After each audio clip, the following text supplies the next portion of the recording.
Hello दोस्तों, स्वागत है आपका एक नए वीडियो में। दोस्तों, होलिका दहन कितने तारीख को किया जाएगा? होलिका दहन 2 मार्च को होगा या 3 मार्च को होगा? अगर होलिका दहन हम 2 मार्च को कर रहे हैं तो किस शुभ मुहूर्त में करेंगे? और होलिका दहन अगर 3 मार्च को किया जाएगा तो कौन सा वो मुहूर्त सबसे बेस्ट होगा? आइए जानते हैं ये होलिका दहन का सही समय क्या है। आपको बताएंगे भद्रा रहित मुहूर्त और आपको बताएंगे जिसमें सूतक भी ना हो, ग्रहण भी ना हो। इस वीडियो को अंत तक देखिएगा क्योंकि होलिका दहन के दिन चंद्र ग्रहण लग रहा। हिंदू पंचांग के अनुसार साल 2026 में होलिका दहन की तिथि को लेकर कंफ्यूजन है। कहीं पर 2 मार्च को मनाया जाएगा तो कहीं पर 3 मार्च को होलिका दहन होगा। सही मुहूर्त में ही आप होलिका दहन करिएगा।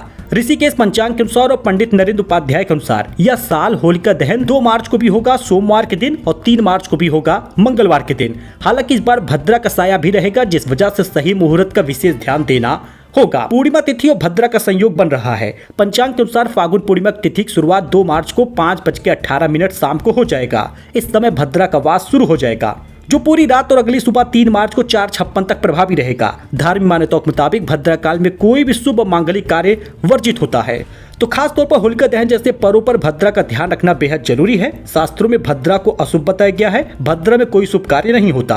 होलिका दहन का मुहूर्त फिर होगा क्या? ज्योतिषाचार्यों और ऋषिकेश पंचांग के अनुसार इस साल होलिका दहन का सबसे उपयुक्त और शास्त्र सम्मत समय जो है वो रात को 12:50 से 2:02 तक होगा। इस दौरान भद्रा का पुच्छ काल चलता रहेगा, यानी होलिका दहन के लिए सबसे अनुकूल है। यह मुहूर्त केवल 1 घंटे 12 मिनट का होगा। 2 मार्च को 12:50 से 2 बजे तक ही मुहूर्त केवल रहेगा। इसी समय आपको होलिका दहन करना है। घर परिवार में सुख शांति तभी बनी रहेगी। भद्रा काल में होलिका दहन वर्जित क्यों है? भद्रा सूर्यदेव की पुत्री है, शनिदेव की बहन है। जब भद्रा पृथ्वी लोक में होती हैं तो उस समय शुभ कार्य नहीं किया जाता, बचा जाता है। मान्यता है कि भद्रा काल में किए गए मांगलिक कार्यों से विघ्न और अशुभ परिणाम मिल सकते हैं। इसी कारण से विवाह, गृह प्रवेश, मुंडन जैसे शुभ कार्य के साथ होलिका दहन भी भद्रा में नहीं किया जाता। अब रंग वाली होली 4 मार्च को ही क्यों होगा? देखिए, इस साल होली के पर्व को लेकर थोड़ा कंफ्यूजन है।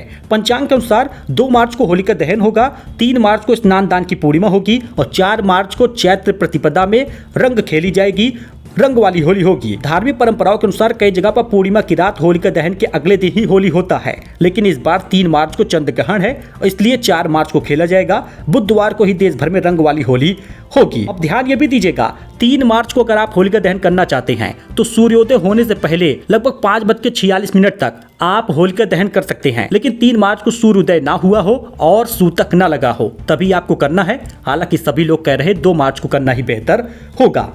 होलिका दहन की पूजा विधि है क्या? होलिका दहन से पहले घर के बड़े बुजुर्ग के साथ विधि विधान से पूजा की जाती है। होलिका के चारों ओर परिक्रमा करते हैं, कच्चा सूद, गेहूं की बालियां, नारियल और जल अर्पित करते हैं, ओम होलिकाय नमः का जाप करते हैं, बुरी शक्तियों के नाश और परिवार की सुख समृद्धि की कामना करते हैं। हालांकि क्या करें और क्या न करें होलिका दहन के दिन, देखिए सही मुहूर्त में ये होलिका दहन करिएगा। अग्नि को प्रणाम करके घर परिवार की मंगल कामना करिएगा। होलिका की राख को अगले दिन तिलक के रूप में लगाना शुभ माना गया है। क्या ना करें? भद्रा काल में होलिका दहन ना करें। आग के पास बच्चों को अकेला ना छोड़ें। किसी भी तरह की अशांति या झगड़े से बचिएगा और ध्यान रहे कि इस होली और होलिका दहन वाले दिन नशे से दूर रहें।